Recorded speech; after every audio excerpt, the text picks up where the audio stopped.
le Premier ministre, Patrick Hachi, a indiqué, le vendredi 17 décembre 2021 à Abidjan, que l'administration publique doit être animée par des hommes et des femmes rigoureusement formés, pleinement conscients de leurs responsabilités, des défis de notre temps et engagés, chaque jour, pour l'avènement d'une Côte d'Ivoire plus solidaire.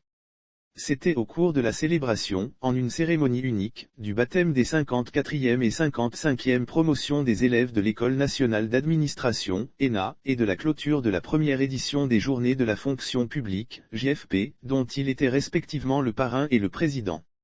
Cher filleul, l'administration devra inspirer confiance, exprimer sa disponibilité, produire des performances durables.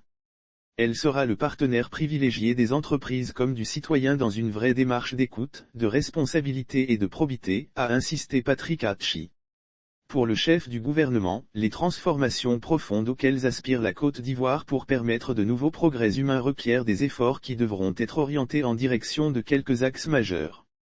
Notamment l'efficacité de l'action administrative et la qualité de la gestion publique axée davantage sur le résultat, l'amélioration de la relation entre l'administration et les administrés avec pour objectif la recherche permanente de la satisfaction des usagers qui doivent être vus comme des citoyens ou entreprises clients, la modernisation de l'administration publique par la simplification des procédures et l'intégration du digital et le renforcement de la présence de l'État dans tout le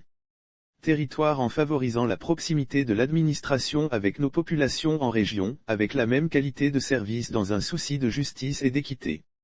Selon Anouloto, les leçons apprises au cours des JFP révèlent que l'administration ivoirienne comprend de très nombreux agents vertueux et de grande qualité, qu'il convient d'encourager et que la modernisation de l'administration doit se nourrir d'agents publics professionnels et compétents, capables de porter avec succès le changement.